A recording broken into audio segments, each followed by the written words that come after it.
I want to tell you about my friend and my teacher, Linda Mechanic. She was the woman who first taught me pottery.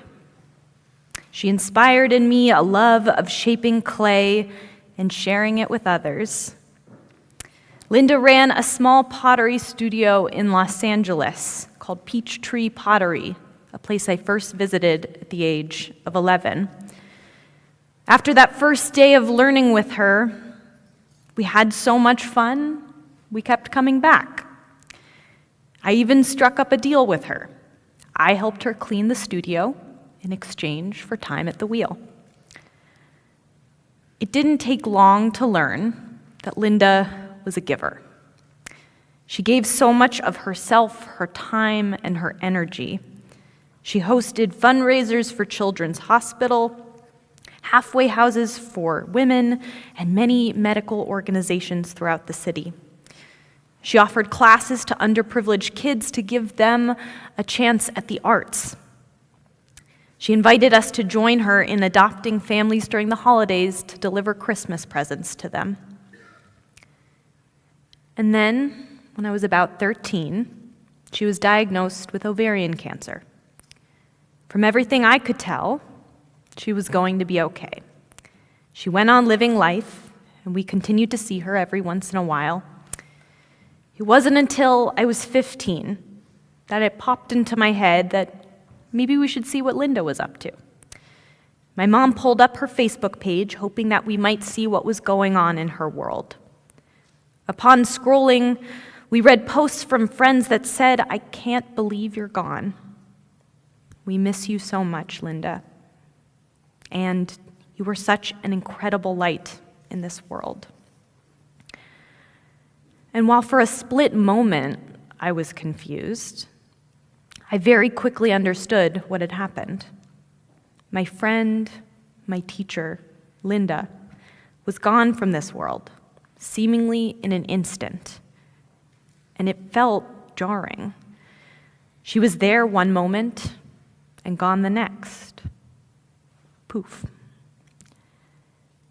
On Yom Kippur, a day where life hangs in the balance, we sometimes alternatively read the story of Cain and Abel, the first pair of brothers. Their story is short and it is heartbreaking. One brother rises up against the other in a fit of fraternal jealousy, and just like that, a life is gone. All we knew about Abel is that he was a shepherd. As a shepherd, he brought the choicest of the firstlings of his flock. For this, God rewarded him. But after that verse, the story's all about Cain. We only hear about Abel as an object of action. What we don't often learn about Abel is his Hebrew name, Hevel, most literally translated as vapor, a mist, a diffused substance suspended in the air, one moment there, the next gone. It feels as though this descriptor fits the story of his life.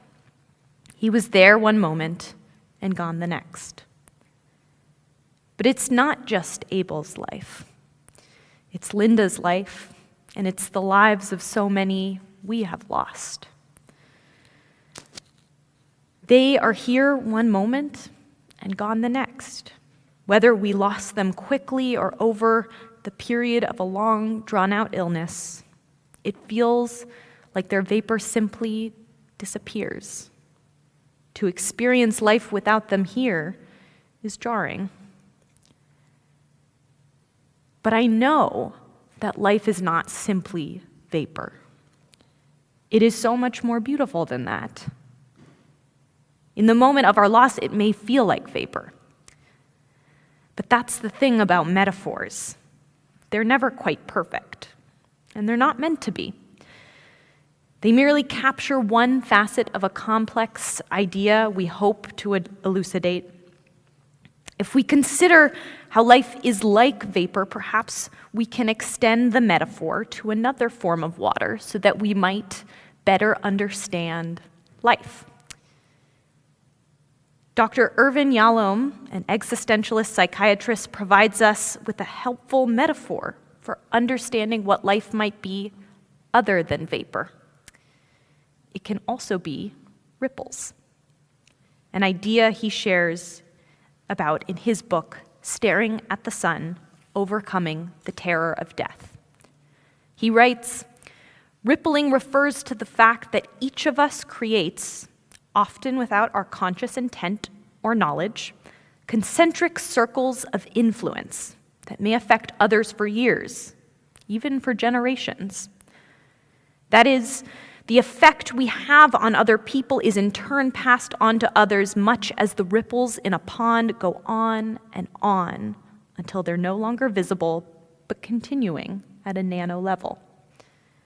The idea that we can leave something of ourselves, even beyond our knowing, offers a potent answer to those who claim that meaninglessness inevitably flows from one's finiteness and transiency." So, if life is ripples, then we are all part of some greater body of water than ourselves.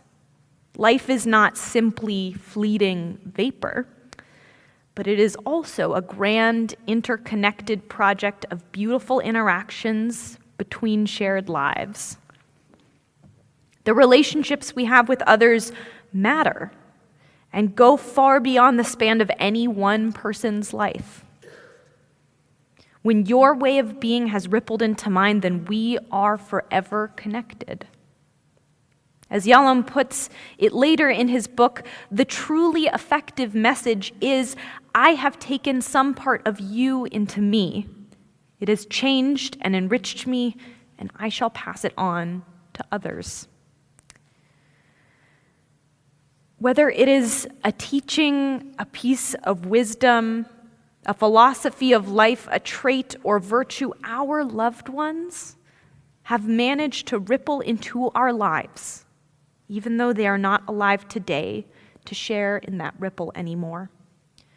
For this reason, we find ourselves here today at Yizkor.